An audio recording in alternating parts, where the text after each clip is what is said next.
ഈ ഒരു സംഭവം പോലും നീ മറന്നു കഴിയുമ്പോഴായിരിക്കും ഇതിന്റെ ഫലം വരുന്നത്. ചില ജോലിക്കുള്ള കാർഡൊക്കെ എംപ്ലോയ്മെന്റിൽ നിന്ന് വരുമല്ലോ, അതുപോലെ നിനക്ക് വരുന്നത് അങ്ങ് കാലന്റെ അടുത്തുനിന്നായിരിക്കും. മരിച്ച് മോളിൽ ചെല്ലുമ്പോ നീ ചിന്തിക്കും, ഭഗവാനെ, ഒരു പനി പോലും ഇല്ലാത്ത ഞാൻ എങ്ങനെയാ മരിച്ചേന്ന്. അന്ന് നീ ഓർത്താ മതിടാ, 6 മാസം മുമ്പ് ഞാൻ നിനക്ക് തന്ന സമ്മാനമാണ് കാലന്റെ വാറണ്ടുമായി വന്ന് നിന്നെ അങ്ങ് കൊണ്ടുപോയെന്ന്.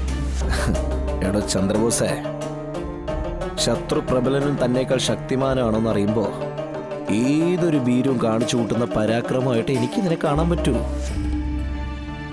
മാനസികമായിട്ട് ശാരീരികമായിട്ട് തളർത്തി വിജയം അങ്ങോട്ട് ഉറപ്പിക്കാൻ. ഇതൊരു മാതിരി വില പറഞ്ഞ തരം താഴ്ന്ന പരിപാടിയാ. നല്ല ഭാഷയിൽ പറഞ്ഞ തന്തക്കുറ്റം എന്ന് പറയും. എന്റെ അറപ്പുരയ്ക്കകത്ത് കിടന്നുകൊണ്ടാ നാവിട്ടാട്ടുന്നതെന്ന് ഓർത്തോണം.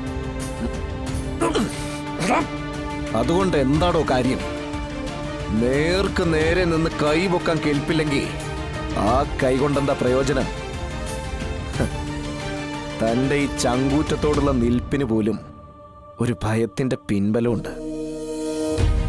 അത് മനസ്സിലാക്കിക്കൊണ്ട് ഞാൻ പറയട്ടെ, നീ പോലീസ് യൂണിഫോം ഇട്ടുകൊണ്ട് മൊട്ടാൻ വരല്ലേ, നീ തോറ്റു. ഇവരുടെ എല്ലാവരുടെയും മുന്നിൽ നാണം കിടും. ഞാൻ അടിക്കുന്ന ഒരു അടി പോലും തനിക്ക് തടുക്കാനും കഴിയില്ല.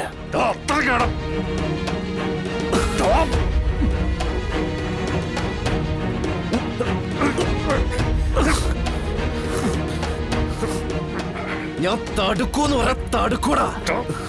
തടുക്ക മാത്രമല്ല, തിരിച്ച് നല്ല ഭംഗിയായിട്ട് ചവിട്ടും ചെയ്യടാ.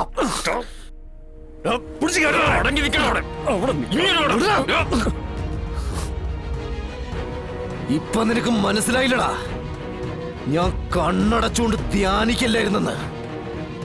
നിന്നെ നേരിടാനുള്ള ശക്തി ആവാഹിക്കായിരുന്നു.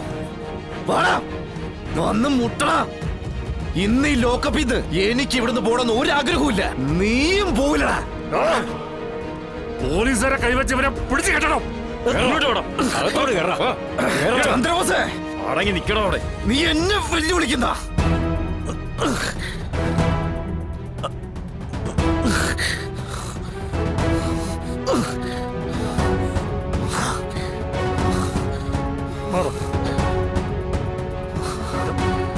ഞാൻ പറഞ്ഞില്ലടാ, ആയുർവേദത്തിലെ സുഖചികിത്സയുടെ കാര്യം. 6 മാസം കഴിയുമ്പോ മുകളിലേക്ക് വിസ കിട്ടുന്ന പരിപാടി. അതിപ്പോ ഇവിടെ തുടങ്ങാൻ പോവാടാ. ആദ്യം നിന്റെ ചങ്ക് തന്നെ തകർക്കാം. നിന്റെ ശാലിനിവിടെ നിറഞ്ഞിരിക്കുന്ന ഈ ചങ്കിനെ തന്നെടാ. ഇത് തന്നെ അങ്ങ് തകർത്തേക്കാം. 1 അല്ല 5 ഇടിയ ഒരു കോഴ്സ്.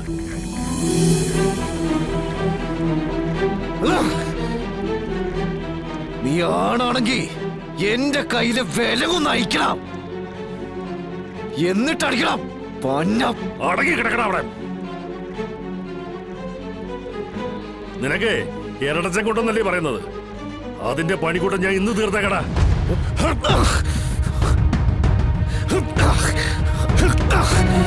Ha ha ha!